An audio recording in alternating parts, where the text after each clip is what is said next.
کیوں اداس پھرتے ہو، راحتیں بلاتی ہے، آؤ اے مسلمانوں، مسجدیں بلاتی ہے۔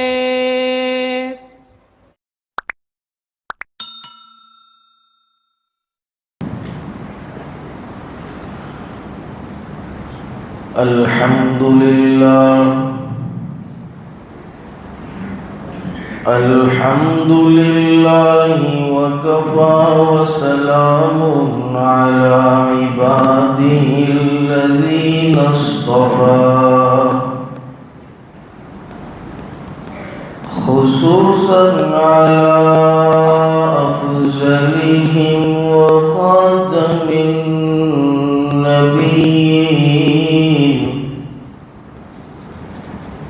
محمد الأمين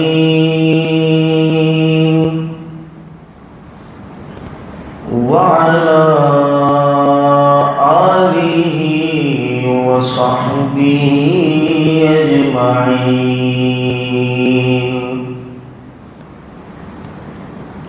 أما بعد، أعوذ بالله من الشيطان الرجيم،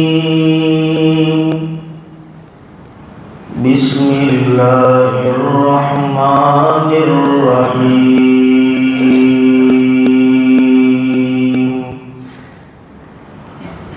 لا خير في كثير من نجواهم إلا من أمر بصدقة أو معروف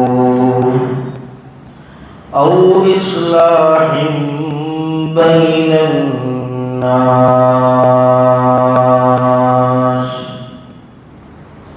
صدق الله مولانا العظيم۔ اللهم صل على سيدنا محمد وعلى آل سيدنا محمد وبارك وسلم۔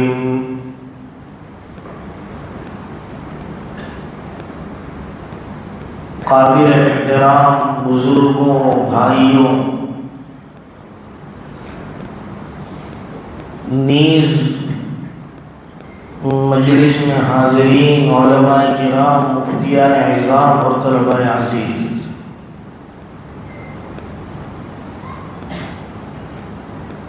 قرآن کریم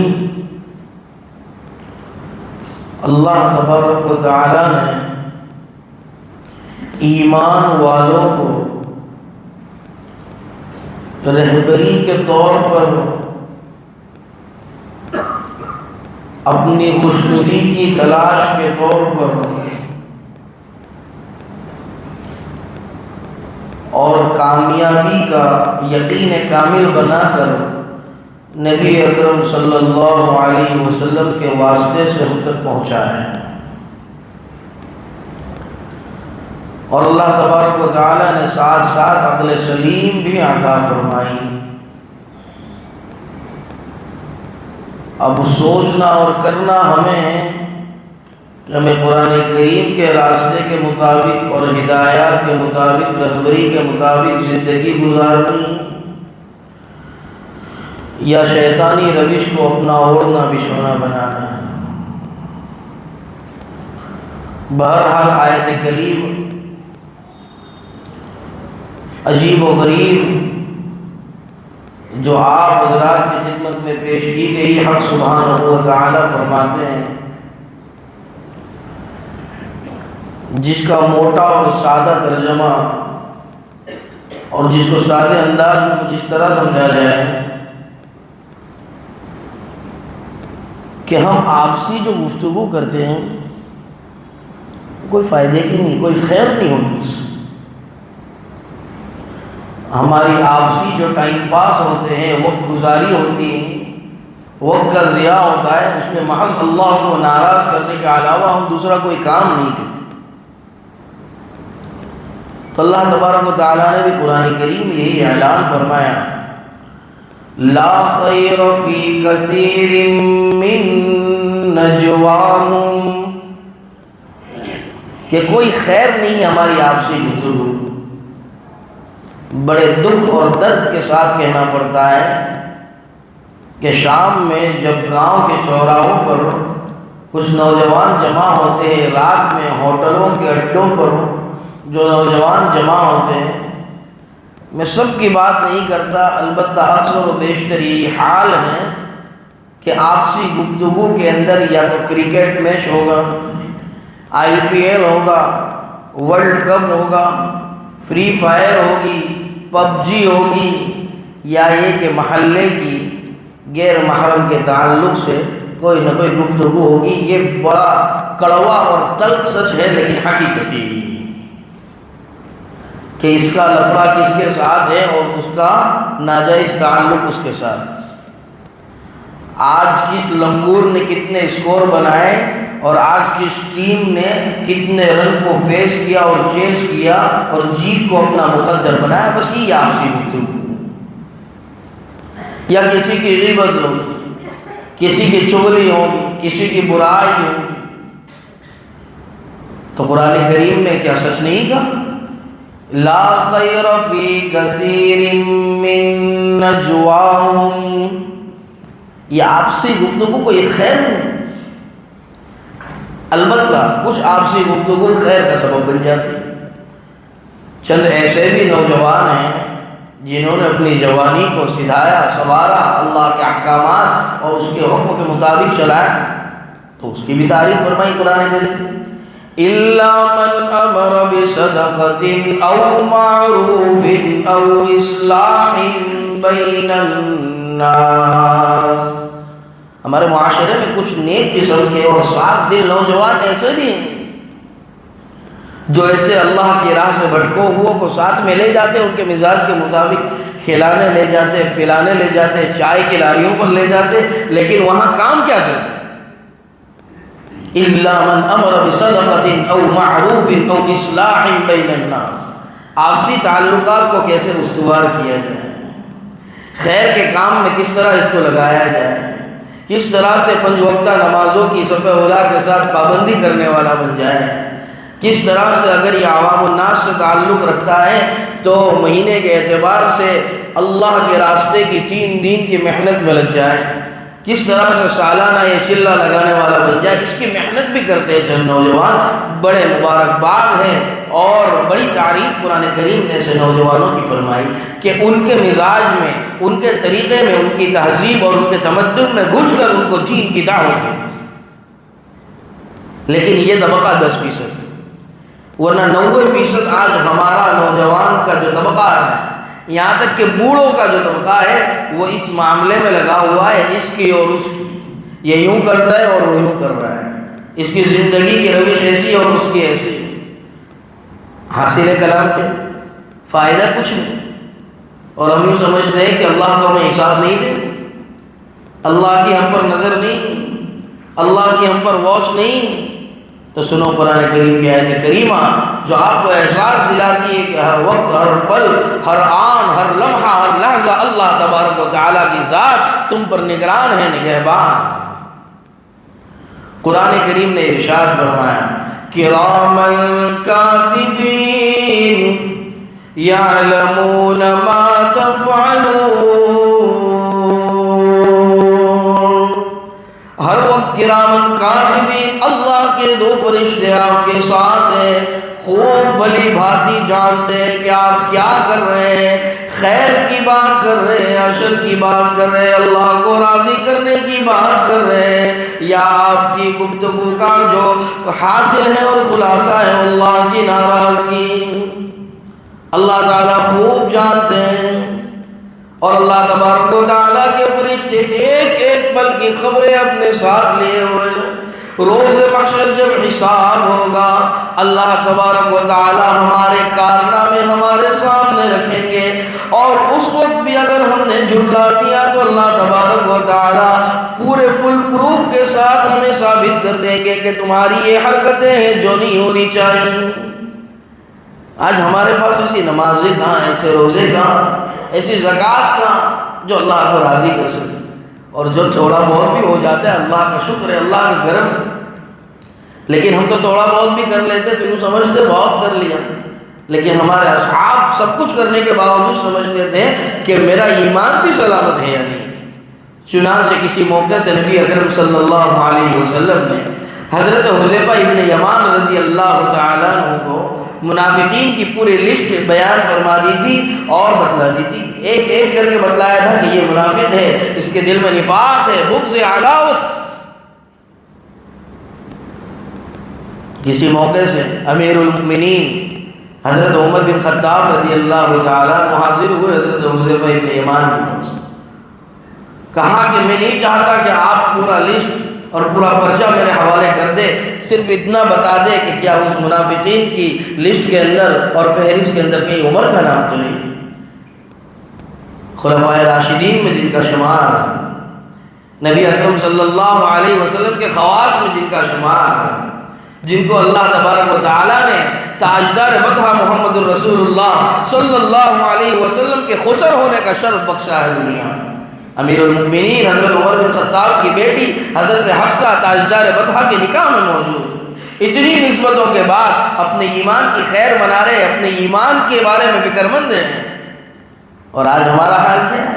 ایسی 2 رکعتیں ہیں جو اللہ کے حضور ہم پیش کر سکیں کہ اللہ تعالیٰ اسے قبول فرما لے. ایسا ایک روزہ ہے ہمارے پاس جو اللہ تبارک و تعالیٰ قبول فرما. یہ تو اسی کی کرم فرمائی، اسی کا رحم ہے کہ ٹوٹا پھوٹا بھی قبول کر لیتا، بھوکا سلاتا نہیں، بھوکا اٹھاتا ضرور، اچھے سے رکھتا ہے، گھماتا ہے، طبیعت کے اندر کوئی تکلیف نہیں. یہ سب اللہ کا احسان نہیں تو کیا، کرم نہیں تو کیا. کیا ہماری نمازیں ایسی ہیں؟ ایک مرتبہ نبی اکرم صلی اللہ علیہ وسلم نے ایک صحابی کو دیکھا کہ بغیر طمانینت کے ان کی نماز ہو رہی ہے، نماز میں سے اطمینان غائب ہے. آج جو ہماری نمازیں ہو جاتی ہیں، ہمارا تمہارا سب کا یہی حال ہے، 2 منٹ میں 4 رکعت. ایک بیوقوف تراویح پڑھاتا تھا، ہم سے کسی زمانے میں اس کے تعلق تھے، اتنا تیز پڑھتا تھا، اتنا تیز پڑھتا تھا، اور لوگوں کو اپنی ریکارڈنگ سناتا تھا کہ دیکھو میں اتنا تیز پڑھتا ہوں. اس کو کمال سمجھتا تھا. یہ کمال نہیں، سوائے حماقت کے کچھ نہیں. اور حماقت نہیں بلکہ اسے جرأت کہا جائے گا کہ ایک تو اس طرح سے پڑھنا، اور اس کے بعد جرأت یہ ہے، اور جرأت بالائے جرأت یہ ہے کہ ریکارڈنگ کر کے لوگوں کو سنا کر اپنی اس شنی حرکت پر گواہ بنا. اسے کمال سمجھتے ہیں. آج کل ہماری نمازوں میں اطمینان اتنا غائب ہے کہ کہیں پتہ چلا کہ حافظ صاحب 50 منٹ کے اندر فرض، تراویح اور وتر کے ساتھ 50 منٹ کے اندر باہر کر دیتے ہیں. پوری کی پوری پبلک وہاں جانا پسند ہے. اور اگر کوئی دھیرے سے اطمینان کے ساتھ، طمانینت کے ساتھ نماز پڑھتا ہے، پڑھاتا ہے، اس کے پیچھے پڑھنا پسند نہیں. یہ ہمارا جذبہ. اور پھر کہتے ہیں کہ اللہ کی مدد نہیں آئی. کیسے اللہ کی نصرت ہے؟ اللہ کی مدد کے وعدے تو ضرور ہے قرآن کریم میں، لیکن کب؟ جب ہم اللہ کے احکام کے مطابق زندگی گزاریں. ان تنصروا اللہ ینصرکم ویثبت اقدامکم. کہ اگر تم اللہ کے دین کی مدد میں لگو گے، اللہ کی مدد نہیں، اللہ کے دین کی مدد، یعنی اللہ کے دین پر عمل کرنا، اللہ کی مرضیات کے مطابق زندگی گزارنا، تو اللہ تبارک و تعالیٰ تمہاری نصرت فرمائے، ہماری نصرت فرمائے، ہماری مدد فرمائیں گے، ہمیں ثابت قدم رکھیں گے. اللہ تبارک و تعالیٰ ہمارے قدموں کو اکھیڑنے نہیں دیں گے دنیا کے رہ روش. دنیا کے سامنے ہمیں کبھی محتاج نہیں فرمائیں گے حق سبحانہ و تعالیٰ. اور اگر ہم یوں سمجھتے ہیں معاذ اللہ کہ اللہ کو ہماری ضرورت ہے تو یہ خام خیالی ہے اور بلی کے خواب میں چھیچڑے، اسے بھول جانا چاہیے. وَإِن تَتَوَلَّوْا يَسْتَبْدِلْ قَوْمًا غَيْرَكُمْ ثُمَّ لَا يَكُونُوا أَمْثَالَكُمْ. اللہ تبارک و تعالیٰ ایسے لوگوں کو کھڑے کریں گے اور ہمارا نام و نشان مٹا دیں گے کہ دین کا کام کرنے کے لیے اللہ کے یہاں کوئی کمی نہیں. اللہ تعالیٰ دوسری قوموں کو، دوسرے لوگوں کو کھڑا کر سکتے ہیں جو اللہ کے نام لیوا نہیں، وہ اللہ کے دین کے محافظ بن کر رہ جائیں. یہ تو اس کا کرم ہے، اس نے ہمارا انتخاب کر لیا، ایمان کی دولت سے نواب. چنانچہ میں عرض کر رہا تھا کہ ایک صحابی رسول کسی موقع سے نماز ادا کر رہے تھے، البتہ نماز میں اطمینان نہیں تھی۔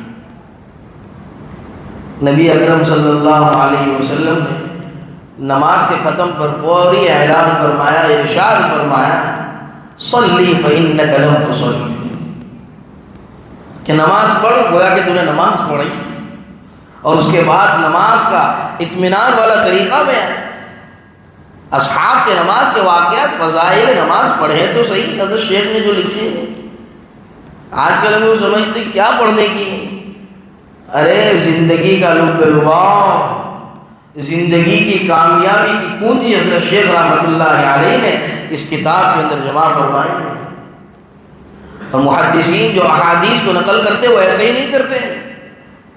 واقعہ یاد آیا، مختصر سا سنا تو ایک محدث پہلے اسانید کے لیے، سند کو جمع کرنے کے لیے، اپنی سند کو اعلیٰ کرنے کے لیے، اور ایک ایک حدیث کو لینے کے لیے، ایک ایک حدیث کو سمجھنے کے لیے، پڑھنے کے لیے حدیث سے محبت رکھنے والے سفر کیا کرتے۔ تو حدیث کی تلاش میں ایک حدیث جمع کرنے والے کو پتہ چلا، حدیث کا علم حاصل کرنے والے طالب علم کو پتہ چلا کہ فلاں علاقے کے اندر ایک محدث موجود ہے۔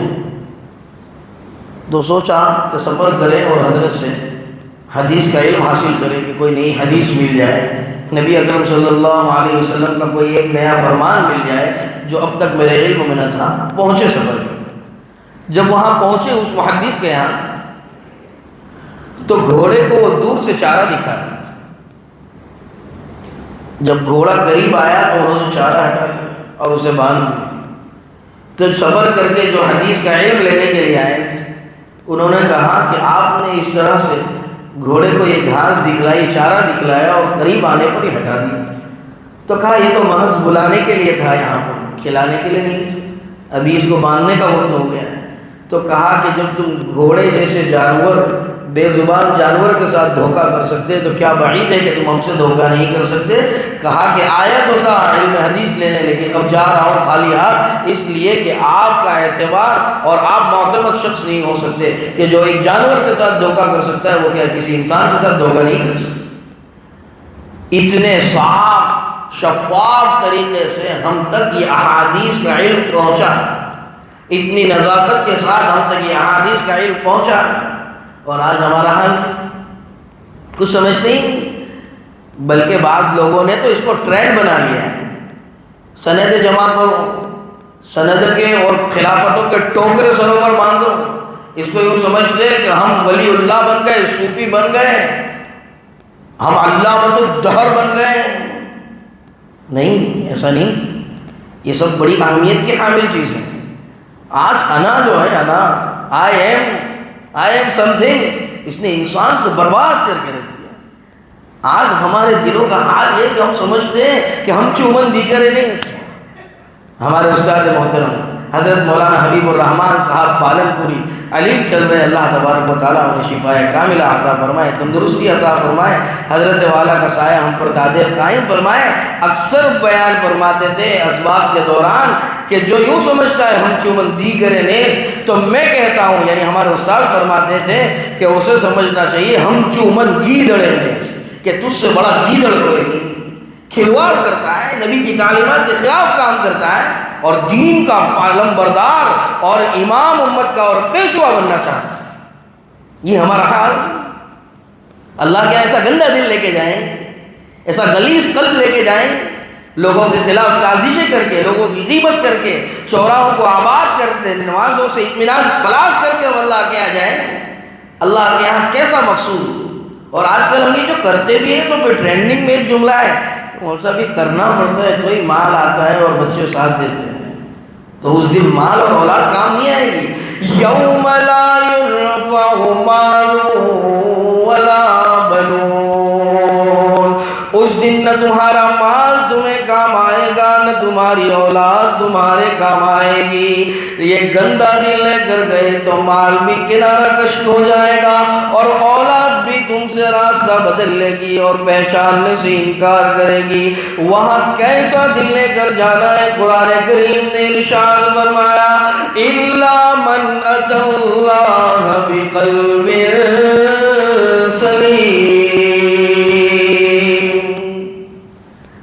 سلیم الطبع انسان، منقع اور منزہ گناہوں سے پاک صاف اور شفاف قلب لے کر جانا پڑے گا اللہ کے حضور۔ یہ سب کب ہوگا؟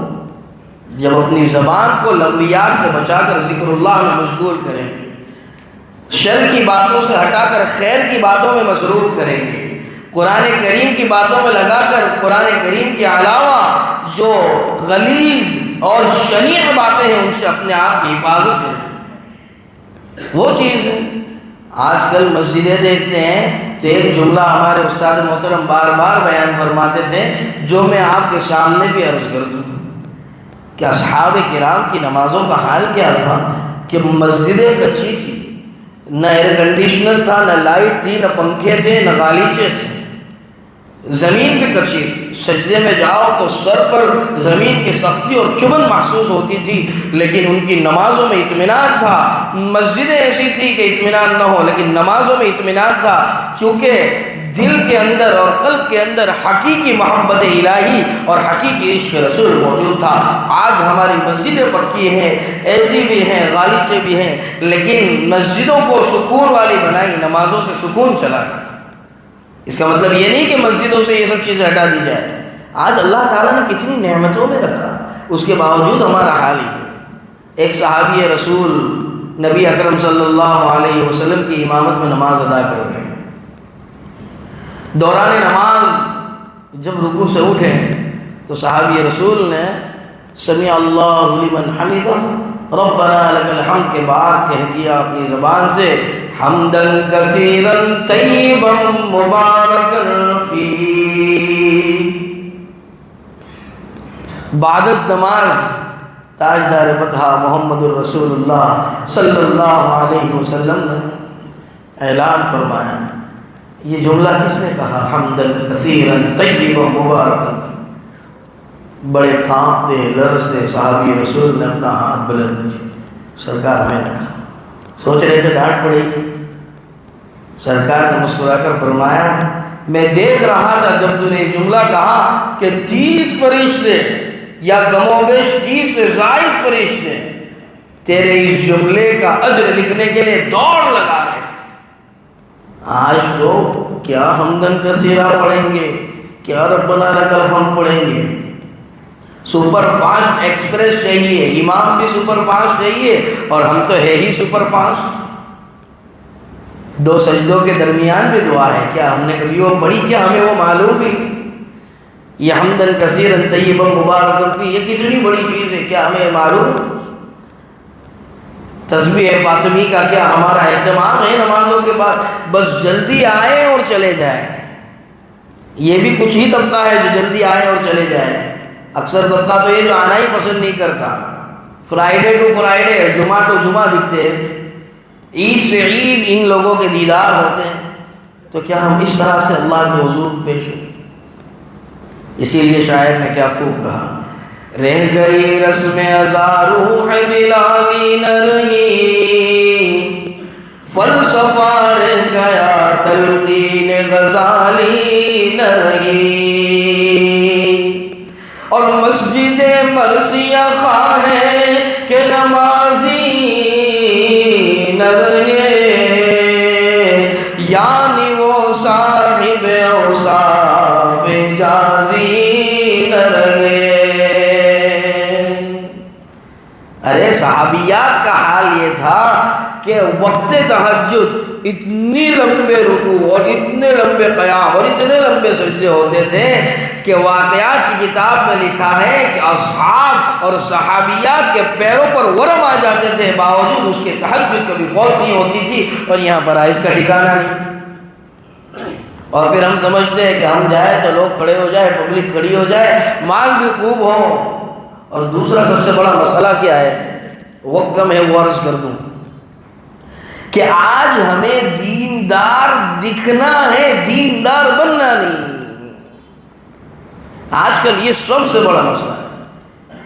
آج دیندار دکھنا ہے، ارے ظاہر بھی دیندار ہونا چاہیے، پھر اعتراض کرنے والے اعتراض کریں گے. یہ اعتراض والا مسئلہ بھی بڑا عجیب ہے، بہت آسان کام ہے.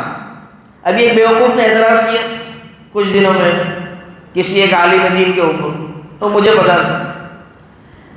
اس نے اعتراض یہ کیا تھا کہ اس نے کسی واقعے کی نقل کی، اور اس واقعے کی نقل میں جس بزرگ کا واقعہ نقل کیا تھا برابر القاب اور ان کا بڑا احترام، اس کے واقعے کا نقل کرنا یہ علامت ہے اس بات کی کہ اس کے دل میں اس بزرگ کا احترام ہے. لیکن اب ایڈیٹنگ کرنے والے نے آگے حضرت نہیں لگایا تو فوراً لمبا چوڑا میسج ڈال دیا بیچارے اس ایڈیٹر کو اور اس ایڈیٹر کے ابا کو کہ یہ کتنی نکمی حرکت، یہ ہے ہماری تہذیب، یہ ہمارا تمدن ہے، یہ ہمارا اخلاق ہے، یہ ہمارا کردار ہے، یہ ہماری رفتار ہے، یہ ہماری گفتار ہے. اپنی فکر نہیں، لوگوں کے پیچھے پڑے. اعتراض بالکل ختم کر دیں، بالکل بند کر دینا ہے، طبیعت سے اس چیز کو بالکل مٹا دینا ہے، ختم کر دینا ہے، خلاص کر دینا ہے. ہم بیٹھے صاف قلب، صاف دل، صاف نیت کے ساتھ، اور کوئی بات سمجھ میں نہیں آتی، کسی بات پر اگر اعتراض بھی ہے تو اس اعتراض کا اور اس تنقید کا بھی ایک طریقہ ہے، اس تنقید کا بھی ایک انداز ہے، اس انداز میں تنقید ہونی چاہیے. اگر کوئی بات سمجھ میں نہیں آئی وقت لے لے، فون کر لے، بلا لے روبرو، یا فون پر ہی بات کر لے کہ آپ نے اس طرح کہا، شاید میرے خیال سے اگر یوں کہتے تو کیا ہی اچھا ہوتا. اگر بات آپ کی درست ہے تو سامنے والا بھی آمنا و صدقنا کہے، آپ کا شکریہ ادا کرے گا، آپ کو جزاکم اللہ کہے گا.